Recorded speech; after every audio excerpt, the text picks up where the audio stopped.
Detta är Henrik Lind, en professionell bodybuilder som har tävlat i många år och tagit hem flertal vinster. Henrik placerade exempelvis 4 i Arnold Classic Ohio, en av världens största tävlingar inom bodybuilding. Men vad gör Henrik Lind så speciell? Vad gömmer sig bakom det man inte ser? Hur ohälsosam är denna sport? Det var exakt det jag ville ta reda på, så jag fick för mig att träna med honom och fy vad jobbigt det var. Okej, då står vi här med Henrik Lind. Yes, Henrik här. Bott i Marbella 6 år. Tävlat i fitness bodybuilding nu runt 15 år med. Så då ska vi köra lite axlar tänkte jag. Får du träna på lite ordentligt så vi säger. Okej, här börjar jag bli lite smått nervös för jag fattar inte att han skulle slakta mina axlar. Två. Tryck. 9. 2 till. Ja, och här visste jag att det skulle vara ett levande helvete. Okej, vi är på ett väldigt speciellt gym här i Marbella. Vilket gym kör vi på idag? Vi kör på Real Paddy Club. Det är en av Europas största gym. Utegymmet är enormt stort och även innegym också. Så här har du alltid mellan himmel och jord också. Och nu har jag bara varit här i typ en kvart. Men om jag ska jämföra det här gymmet med typ Sverigegym så... Helt ärligt, det är jävligt nice, det finns utegym och sånt, men det är kaotiskt här. Vikterna är fan överallt. Det är liksom folk så att jag vet inte ens vad jag heter längre. Jag ska inte klaga, vi är ändå i Marbella trots allt. Okej, då går vi. Vi lämnar bara skiten. Så när man börjar städa så lär de sig snabbt att det är ingen idé. Nej. Så det är ett system att man inte städar. Kan man systemet så är det inga problem. Snart så det liksom fäster greppet mer. Det är bättre att jobba upp greppet istället. No safety set, no boy, nu kör vi. Upp armbågen. Bra. Kom igen då. Bra, så ja. 3 sådana till. 1. 2. En till. 3. Så kör du raka armarna. Gå in, steppa in. Där ja. 3. 4. 5. Kom igen då. 5. 1. 2. 3. 4. En till. Och 5. Mycket bra. Eftersom vi kör axlar idag så tänker jag, vilken är din favoritaxelövning? Jag skulle säga att det är axelpress. Det är liksom king av alla övningar. Tänker du maskin eller hantlar? Stående ska jag säga militärpress, men där kan det påverka korsrygg och så vidare och man kan fuska lite med den. Så det beror på hur bra du kan hantera den. Annars är det sittande eller stående. Okay. Axelpress is the king. Axelpress, så jag är axelpressar. Jag var beredd att sätta tillbaka den här, men han bara kör tyngre och tyngre. Det är svårt att hålla uppe med det här tempot alltså.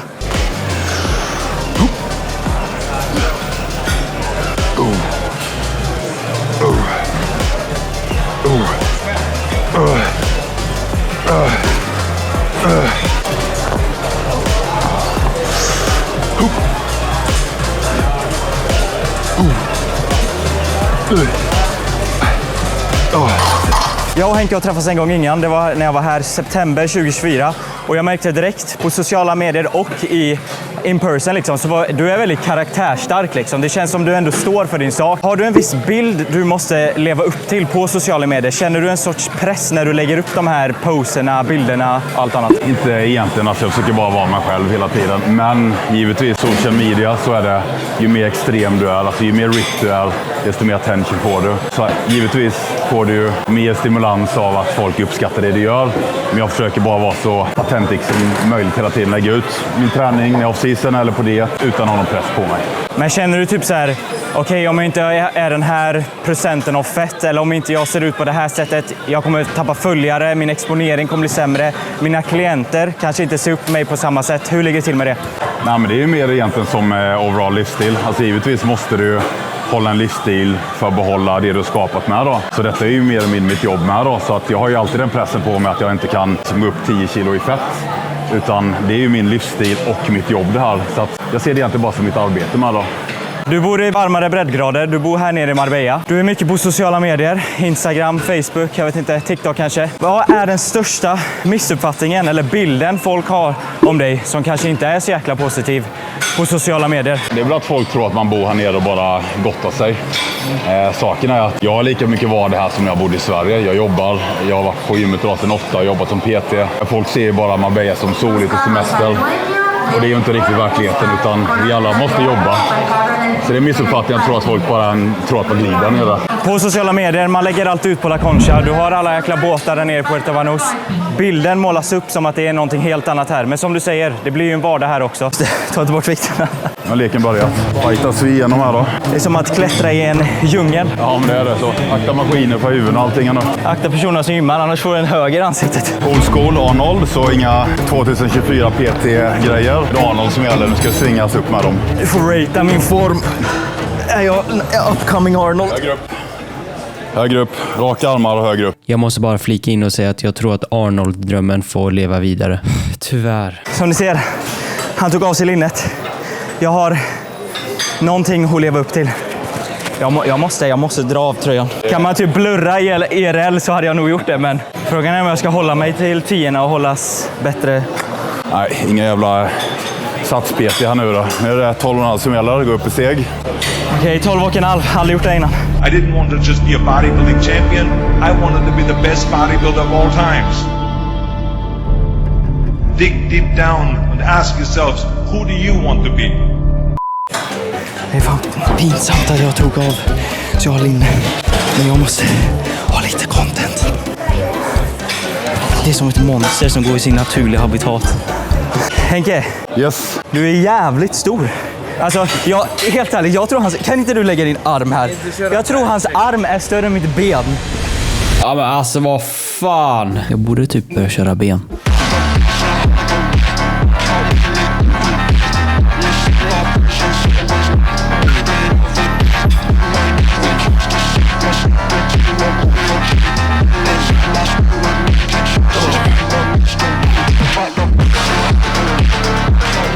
Med den här storleken tillkommer kanske lite saker som du är öppen med. Vad har de här sakerna du har tagit in i musklerna, vad har de påverkat dig mest? Har de förstört någonting eller har du gått helt cleant?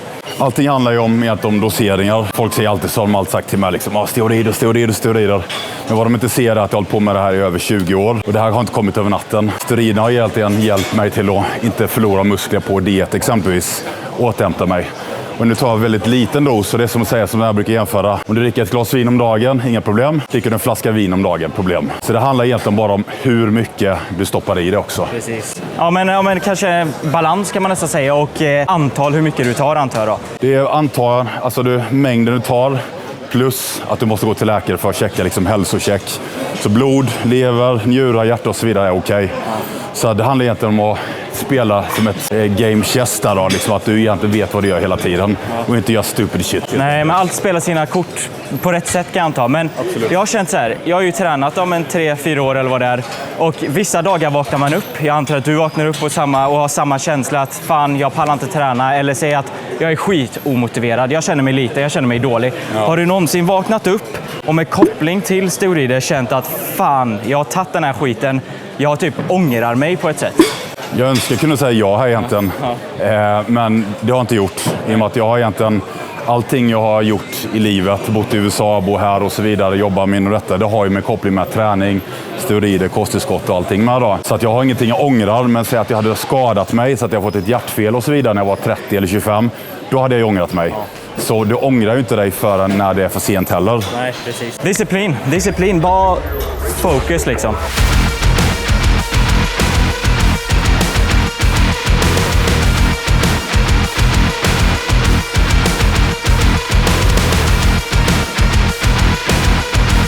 Men som mig, en hobbybuilder, vad man ska säga, jag tränar för att det är kul, för att det ser bra ut. Henke, du kanske tränar för pengar, du kanske tränar för din egna skull också.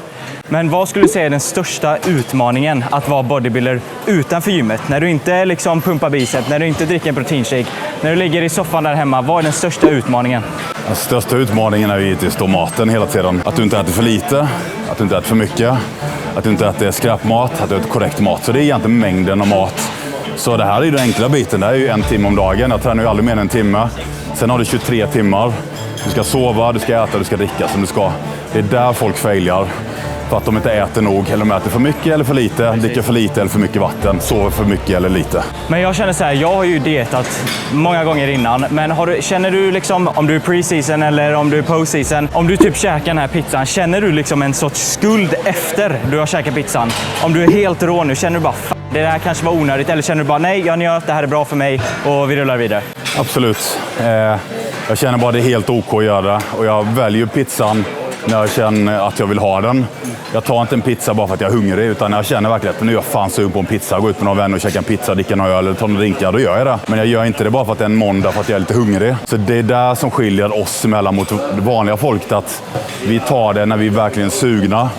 Vanligt folk kanske tar det på en fredagkväll för att det är fredagkväll. För mig spelar ingen roll om det är en måndag eller fredag. När jag är sugen, då tar jag det. Exakt. Inte för att man bara är hungrig. Och då känner du dig nöjd efter det? Du vill inte ha någonting mer? Eller känner du att det triggar att du kanske vill ha en till pizza efter att du ätit den pizzan? Nej, det är egentligen, alltså, vi äter ju så pass mycket mat egentligen så vi går ju aldrig runt och är hungriga. Nej. Utan det är bara att man vill ha någon annan smak, socialt och så vidare med då. Så det handlar egentligen om bara den livsstilen du har valt att ha. För mig är detta en vardag, så då gör det är väldigt enkelt.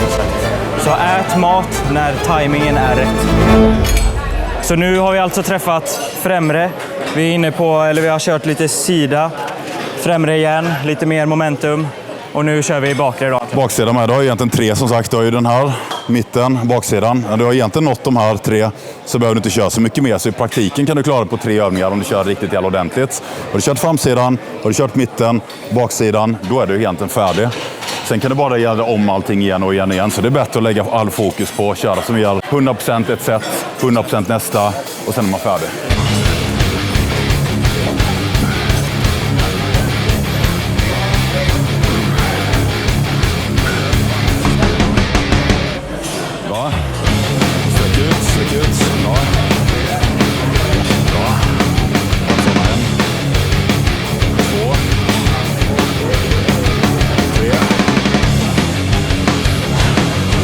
Men bortsett från all gym, om du inte var bodybuilder, om du hade vaknat upp en dag och fick resetta, du hade inget intresse för träning, ingenting runt omkring det. Vad skulle du göra då? Vad skulle du hitta på? Alltså jag är ju sportfiskare, så det är egentligen det jag är. Så att när folk frågar mig så säger jag att min största hobby är sportfiske. Men min livsstil är träning då. Okay. Så skulle jag skada mig då så jag inte kan hålla på med träning, då skulle jag ju bara lägga mer tid på min hobby, alltså sportfisket där då. Men jag har ju aldrig varit någonting för bollsporter och sådana grejer, utan jag har varit mer för individuella sporter där jag själv kan prestera någonting, där ingen annan kan ta liksom pride av min success eller tvärtom där då. Så det spelar mycket roll på hur bra du är individuellt? Absolut, i samband med fisket där med liksom, jag fångar den stora fisken, jag lyfter de här vikterna, det är ingen annan i team som kan hjälpa dig med det, utan du själv måste prestera. Okej, om vi ska gå in på lite fiske, jag kan ingenting. Men vad är den största fisken du har tagit? Eller hur mycket har den vägt kanske man frågar? Jag var i Australien, fångade tigerhaj på runt 280 kilo, 300 kilo. Åh jävlar, ja det är... Jag lyfter tungt och fiskar stort. Sen fick Henrik för sig att vikten var alldeles för rätt, så jag fick alltså hålla hela stäken för att göra så att det blev tyngre. Och även då tyckte han att det var hyfsat lätt. Så ni fattar ju, träna med en bodybuilder, det är som att träna med ett monster. Kom igen nu, mer, så ja. Det där var fan ett typset. Tricep pushdown och rear delt. Vi snackar mycket om filmning och sånt här, för vi filmar ju nu på gymmet och det är inga konstigheter. Och du berättade precis att du hade flyttat tripod, så det är många som liksom är i vägen så. Men har du någonsin känt att du vill bara liksom sparka till någons kamera? Bara fan, ni är i vägen, ni stör liksom min träning. Absolut, alltså jag är old school. Alltså jag är liksom en old school kille. Liksom. Jag är van vid blod, svett och tårar liksom på gymmet och träning. Nu för tiden så är det väldigt mycket Instagram och det ska filmas, annars har det inte hänt. Det existerar inte bara för 7, 8, 9 år sedan. Då gick man ner och tränade och sen var man färdig. Då kunde man sitta och skicka sms utanför liksom bara. Men här speciellt, då är det flera gånger att jag totalt skiter. Liksom, om du har satt in tripod på mitt space, då står jag där och tränar. Liksom. Tycker de att jag är i vägen, då får de försöka flytta på mig. Man bara ignorerar. Ja, jag fattar. Men tror du många kommer hit och bara tripod, vi kör lite, jag får lite blod i muskeln, det ser bra ut på Instagram, jag går hem. Eller är det liksom, jag ställer upp skiten här, jag tränar verkligen. För jag fattar att det är individuellt, men vad tror du majoriteten gör? Alltså de jag ser som håller på mycket med tripod här, de kör ju inte liksom den här tunga träningen som vi gör. Utan jag kan tänka mig att det är lite fitnesscoacher, de ska köra sina övningar. Mycket tjejer är det, och det är oftast vad jag ser är ju att det är mindre folk som gör det. Om man säger så, att de som kommer in här med lite större size, vi går in här och kör våran skit.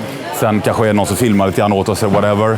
Men vi går in och kör. Det är de här lite nyare generationer som kanske gör det här istället. Som inte tränar för rätt anledning. Nej, exakt. Efter ett svettigt, tungt men sjukt roligt pass på gymmet var jag inte helt nöjd än, för alla vet ju hur Marbella ser ut på sociala medier.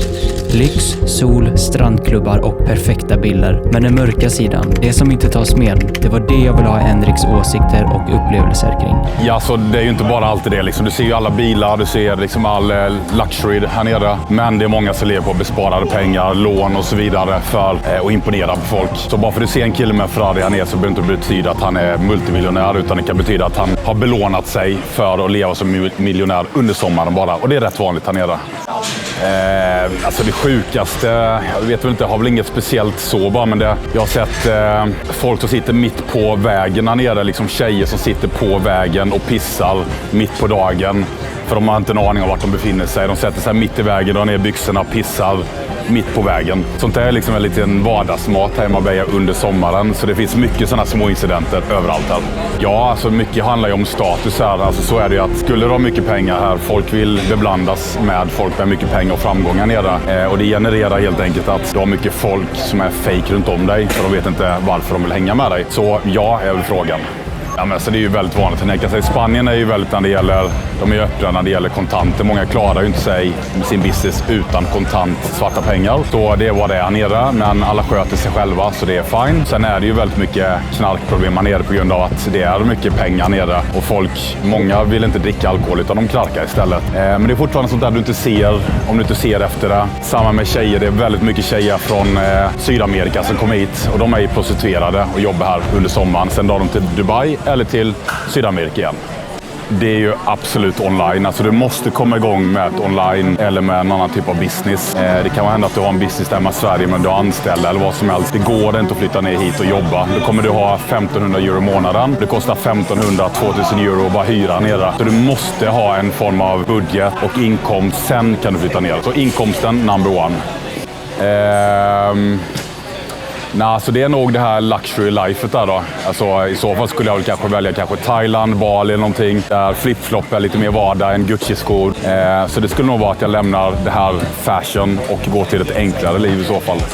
Efter lite posering och gött snack hade jag nu tränat med en professionell bodybuilder. Och det var inte riktigt som jag hade tänkt mig. Att träna bredvid någon som är dubbelt eller till och med 3 gånger så stor som jag, det sätter saker i perspektiv. Men fan vad kul det var. Svettigt, tungt och inspirerande på riktigt. För att hjälpa till med framtida videos, följ gärna min Instagram. Tack för att ni tittar.